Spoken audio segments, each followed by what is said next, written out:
Hi guys, welcome to my channel.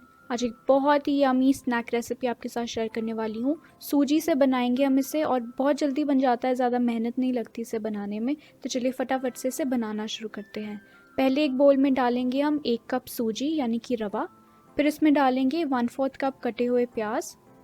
इसके साथ ही डाल देंगे 1/4 कप कटी हुई शिमला मिर्च और 1/4 कप कटी हुई गाजर। फिर इसमें हम डालेंगे 3 बड़े चम्मच दही और दही डालने के बाद हम इसमें डालेंगे थोड़ा सा नमक, आधा छोटा चम्मच लाल मिर्च पाउडर, आधा छोटा चम्मच जीरा पाउडर और आधा छोटा चम्मच गरम मसाला। थोड़ी सी राई भी डाल देंगे इसमें और फिर इसे हम अच्छी तरह से मिक्स करेंगे। एक बार ये अच्छी तरह से मिक्स हो जाए हम इसमें पानी डालेंगे। थोड़ा थोड़ा करके पानी इसमें डालना है हमें और साथ के साथ मिक्स करते रहना है। करीब 1 कप पानी मैंने डाला है इसमें। तो चलिए पानी डालकर इसे अच्छी तरह से मिक्स कर लेते हैं जब तक कि इसका एक बैटर नहीं बन जाता। पतला नहीं, बिल्कुल बैटर बनना चाहिए, थोड़ा गाढ़ा ही रखना है हमें इसे। तो मैं आपको दिखाऊंगी किस तरह की कंसिस्टेंसी हमें चाहिए। ये देखिए, अब ये बिल्कुल रेडी है, ऐसी ही हमें कंसिस्टेंसी चाहिए और ये बिल्कुल हमारा बैटर रेडी हो चुका है। अब एक पैन लेंगे और उसके अंदर हम डालेंगे 2 बड़े चम्मच ऑयल और जैसे ही ऑयल गर्म हो हम इसमें ये जो बैटर हमने बनाया है इसे डालेंगे इस तरह से। ये देखिए, और इसे थोड़ी सी राउंड शेप देने के लिए जो भी साइड्स हैं उसको आप इस तरह से स्मूथ कर सकते हैं अंदर की तरफ करके।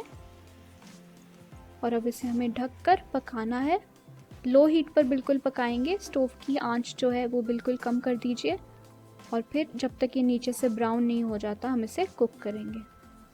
चलिए, अब ये नीचे से बिल्कुल ब्राउन हो चुका है। ऊपर थोड़ा सा ऑयल डालेंगे और इसे फ्लिप कर देंगे ताकि ये जो दूसरी साइड है इसकी वो भी कुक हो जाए। ऐसे ही दूसरा जो है इसको भी हम फ्लिप कर देंगे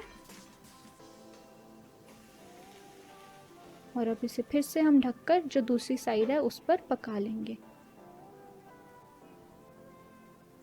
ये देखिए, अब ये बिल्कुल रेडी है तो इसे निकाल लेते हैं इस तरह से। ये देखिए, दूसरी साइड भी अच्छी तरह से कुक हो चुकी है और अंदर से भी ये पक चुका है क्योंकि हमने इसे ढककर पकाया है। अब ये बिल्कुल रेडी हो चुका है। ऐसे ही आप और बना लीजिए और अपनी पसंद की जो भी चटनी है या फिर केचप है उसके साथ सर्व कीजिए। बहुत ज़्यादा टेस्टी लगता है ये देखिए कितना ज़्यादा यमी लग रहा है। इसे अपने घर पर ज़रूर ट्राई कीजिए। अगर आपको आज की ये स्नैक रेसिपी अच्छी लगी तो इस वीडियो को लाइक कीजिए और ऐसी ही और रेसिपीज़ के लिए मेरे चैनल को सब्सक्राइब कीजिए। I'll see you guys in the next video. Till then, have a wonderful day and thank you for watching, guys.